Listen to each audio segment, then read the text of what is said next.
Wait. Give me 10 minutes of your time before passing, and listen to this. Do you know right now, while you're watching this video, there's a force working in the background of the financial world that's completely invisible. You can't see it, you can't touch it, but it's quietly, relentlessly building millionaires out of ordinary people. Not Wall Street geniuses, not tech entrepreneurs, and certainly not people born into money. I'm talking about school teachers, janitors, librarians, people who never made six figures in their life. And the crazy part? Most people don't even know this force exists until it's too late to use it to its full potential. Today, I'm going to show you exactly how it works, and why the next 10 years could be the most important financial decade of your life. Let me guess what you're thinking right now. Sure, compound interest sounds great, but I don't have enough money to invest, or maybe it's, I need to wait until I'm making more money before I can start thinking about investing, or the classic, investing is for rich people who have thousands of dollars lying around. I get it, I used to think the exact same thing. But we've been sold this story that wealth building is about how much money you start with. That you need some massive lump sum, that you need to be earning a certain salary before it even makes sense to think about investing. And honestly, that belief is costing people millions of dollars over their lifetime, literally millions. Here's the truth that the financial industry doesn't really emphasize, because frankly, it's not sexy enough for them to market. But building wealth isn't about how much money you have right now. It's about time and consistency, that's it. You could have $10,000 sitting in your account today, or you could have $100. In next 30 years, the person who started with $100 but invested consistently every single month could actually end up wealthier than the person who put in $10,000 once and never touched it again. I know that sounds backwards, but that's exactly what compound interest does. It flips our intuition on its head. You want to know why nobody talks about this? Because it's boring, there's no drama in it, there's no get-rich-quick headline. You can't sell a course called, Invest Small Amounts Regularly for 30 years. But here's what I find fascinating. The people who actually become millionaires through investing? They're not doing anything complicated, they're not trading crypto at 3 a.m., they're not timing the market, they're doing the boring thing, the simple thing, and that's exactly why it works. Let me start with something you might have heard before. Albert Einstein, yeah, that Einstein, supposedly called compound interest, the eighth wonder of the world. He said, he who understands it, earns it, and he who doesn't, pays it. Now, there's debate about whether he actually said this. Historians go back and forth, but you know what? It doesn't matter who said it, because it's absolutely true. And here's the part that really stuck with me. He who doesn't understand it, pays it. Think about that for a second. Compound interest works both ways. When you invest, it builds your wealth exponentially, but when you're in debt, credit cards, loans, it destroys your wealth exponentially. It's either your best friend or your worst enemy, and most people? They're experiencing it as the enemy without even realizing there's another side to the equation. Alright, let me tell you a story that absolutely blew my mind when I first heard it. Small town in Vermont. A guy named Ronald Red passes away at 92 years old. Ronald was a janitor. Later in life, he worked at a gas station, he drove an old car, wore the same jacket everywhere, and cut his own firewood. The kind of guy you'd see around town and never think twice about. When he died, everyone in town was sad, but nobody expected what came next. Turns out, Ronald Reed had an estate worth over $8 million. $8 million. A janitor. His family was shocked, the town was shocked, the lawyer handling his estate was shocked. How did he do it? Did he win the lottery? Inherit money? Make some genius investment in a startup? Nope. He bought shares in solid boring companies. Blue chip stocks, and he never sold them. For decades, he just kept buying more shares whenever he had extra money. He reinvested the dividends. He didn't panic during market crashes. He didn't try to get clever. He just waited. And compound interest did what compound interest does when you give it time. Here's another one that's even more extreme. Ann Scheiber. She was an IRS auditor in New York City. Retired in 1944 with about $5,000 in savings. Not a huge amount, right? She lived in a tiny rent-controlled apartment, super frugal. Clipped coupons, walked everywhere, but she invested that $5,000 in stocks. And then she kept investing small amounts over the years. When she died in 1995, 51 years after retiring, her portfolio was worth $22 million. $22 million from $5 grand. She donated almost all of it to Yeshiva University for women's scholarships. The university had no idea it was coming and they never heard of her. Okay. I know what you're thinking. These are nice stories, but how does this actually work?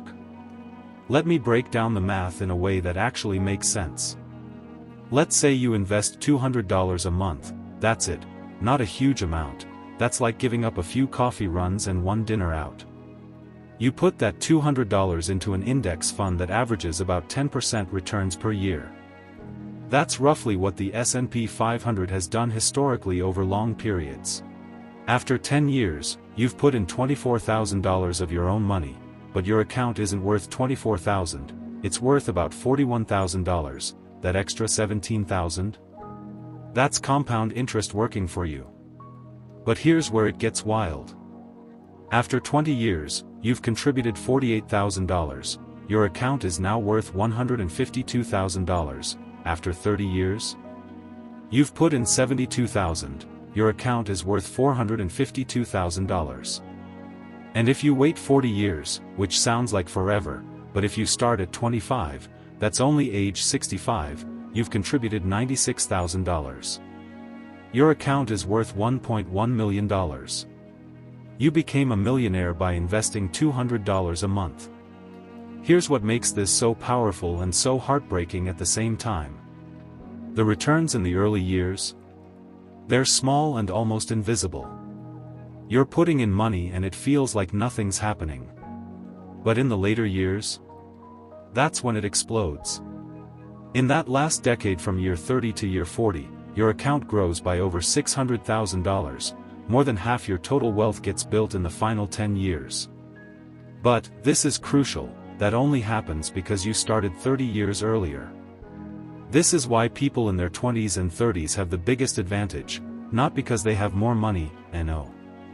It's because they have more time, and time is the secret ingredient that makes the whole thing work. These aren't just old stories either. There are people right now, in their 40s and 50s, who started investing small amounts in index funds in the 1990s and early 2000s. Just regular people, teachers, nurses, IT workers, they're sitting on portfolios worth 7 figures. They didn't beat the market and they didn't pick the next Apple. They just invested consistently and let time do its thing. I've seen posts on forums where people share their journey. Someone who started investing $300 a month in 2010 at age 30, now in 2025, they're sitting on over $400,000 at age of 45. They're on track to have well over millions by the time they're 60, and they're not stressed about money anymore. They're not living paycheck to paycheck, they've got options. Here's what changed everything in the modern era. In the 1970s, a guy named John Bogle created the first index fund at Vanguard. The idea was simple: instead of trying to pick winning stocks, just buy a little bit of everything in the market. Wall Street hated it. They called it un-American, they said it was settling for mediocrity. Turns out, it was brilliant, because over time, index funds beat about 90% of professional money managers, and they do it with way lower fees. This democratized investing. You don't need to be rich, you don't need to know anything about analyzing companies, you just need to put money into an index fund regularly and not touch it, that's it. That's the whole strategy that's made countless ordinary people wealthy. Now let me tell you about the most painful conversation I keep seeing online. Someone in their 50s or 60s posts something like, "I wish someone had told me about this when I was younger." Or, "If I could go back and tell my 25-year-old self one thing, it would be to start investing immediately." The regret is palpable. you can feel it through the screen, and here's the thing. It's not even about starting with a lot of money, it's about starting at all. One guy wrote about how he spent his 20s thinking investing was for other people. He made decent money, but he just kept it in a savings account earning basically nothing. By the time he started investing in his late 30s, he'd missed out on the most powerful compounding years of his life, and that was a regrettable action as a young person listening to me now. He did the math on what his portfolio would be worth if he'd started at 25 instead of 38. The difference? Over $1 million. 13 years of delay cost him $1 million. But here's what stops most people from starting. Fear. What if I invest and the market crashes right after? What if I pick the wrong time to start? What if I lose all my money? These fears feel real and they feel protective, but they're actually the most expensive fears you can have. Because here's what nobody tells you. The best time to start investing was 10 years ago, and the second best time is right now. Even if the market crashes next month, and look, it will crash at some point, that's what markets do. If you're investing for 30 years, that crash is just a blip. Actually, it's better than a blip, it's a sale. When prices drop, your regular investments buy more shares. The people who started investing right before the 2008 crash. If they kept investing through it, they did incredibly well, but the people who got scared and stopped? They missed the recovery. Another thing I see all the time, people spend years researching the perfect investment strategy. Should I do this fund or that fund? Should I wait for a dip? Should I invest more aggressively?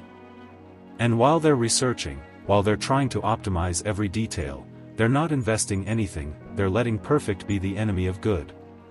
And every month they wait is a month of compound interest they'll never get back. You don't need the perfect strategy, you need a good enough strategy that you actually start. I'll start investing when I get a raise, I'll start when I pay off this debt, I'll start when I have more money saved up.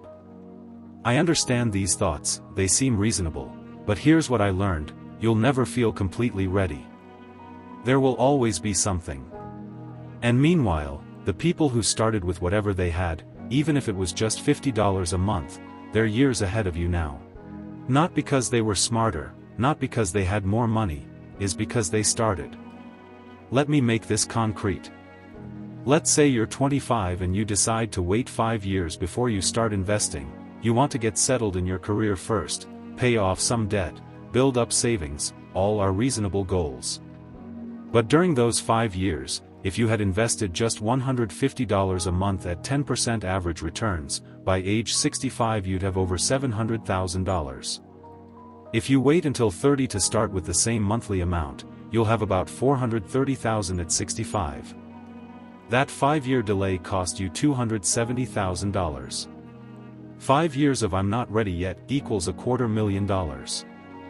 That's the real cost of fear and perfectionism. Let me paint you a picture of what's coming in the next decade. We're moving into an era where building wealth through compound interest is going to become easier and more automated than ever before. And at the same time, the gap between people who understand this and people who don't is going to get wider. Right now, there are platforms like Betterment, Wealthfront, M1 Finance, they're called robo-advisors. You connect your bank account, set up automatic transfers, and the platform invests for you. It rebalances your portfolio, it optimizes for taxes, and it does everything. You could literally set it up once and never look at it again. This technology is getting better every year, the fees are getting lower, the options are getting more sophisticated. In 10 years, I predict that automatic investing will be the default for most people, it will be as normal as having direct deposit for your paycheck. Then there's apps like Acorns that round up your purchases and invest the spare change. You buy a coffee for $4.50, it rounds up to $5 and invests the 50 cents. Sounds tiny, right? But people who've been doing this for 5 years have thousands of dollars invested without even feeling it. This is going to become standard. Banks are already building these features directly into their apps. The barrier to entry is basically zero now. But here's what worries me. As this gets easier, there's going to be a massive divide between two groups of people. Group 1. People who set up automatic investing in their 20s and 30s and just let it run in the background of their lives. By the time they're 50 or 60, they're financially secure. They have options, they're not stressed about retirement. Group 2. People who kept putting it off. Who spent their 20s and 30s thinking they'd deal with it later, who got distracted by lifestyle inflation, keeping up with others, buying things they didn't need. By the time they hit 50, they're panicking, they're realizing they're way behind and now they have to play catch-up, which is exponentially harder. The technology makes it easier for Group 1. But it doesn't help Group 2 at all, because the missing ingredient isn't technology. It's time, and you can't buy time. Here's how I want you to think about this. Imagine yourself 40 years from now, you're in your 60s, maybe retired, maybe still working but on your own terms. That future version of you is either going to be grateful or resentful of the decisions you make right now. If you start investing today, even small amounts, future you is going to look back and think, "Thank God I started when I did, that was the best decision I ever made." If you keep putting it off, future you are going to look back with regret and think, "Why didn't I just start? I had the information, I had the opportunity. I just didn't make use of it." Which version of that story do you want to live? Is now up to you. And here's the beautiful part that nobody talks about. When you start building wealth through compound interest, it doesn't just affect your bank account, it affects your stress levels, your relationship with money, your confidence and your options in life. People who are investing consistently just feel different about their future, they're not as anxious.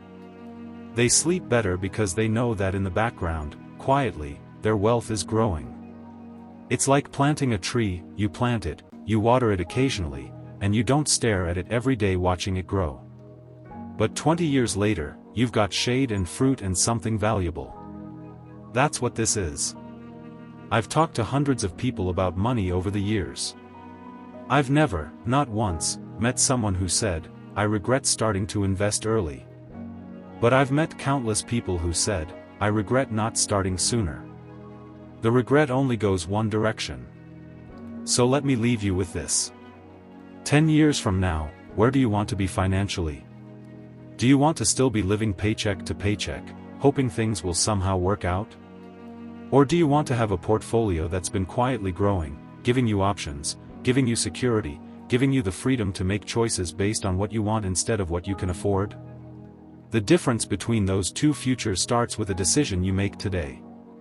Not tomorrow, not next month when you've done more research. Today. Here's what I want you to do after you finish watching this. Open up a brokerage account. Vanguard, Fidelity, Schwab, it doesn't matter which one. Set up automatic investments of whatever amount you can do consistently. $50 a month, $100, $200 if you can swing it. Put it in a total market index fund or an S&P 500 index fund. Then, and this is important, don't look at it for a year. Just let it sit there and let it do its thing. Check back in the next 24 months and see what happened. I think you'll be surprised. That invisible force I mentioned at the beginning? Compound interest? It's ready to work for you right now. It doesn't care how much money you have, it doesn't care where you're starting from, it only cares about time and consistency. And every day you wait is a day of compounding you'll never get back. So what are you waiting for? Your future millionaire self is counting on the decision you make right now. Don't let them down. Thanks for watching. If this changed how you think about investing, do me a favor, like, subscribe and share it with someone who needs to hear this, because the most valuable gift you can give someone isn't money, it's time and the knowledge of how to use it. See you in the next one.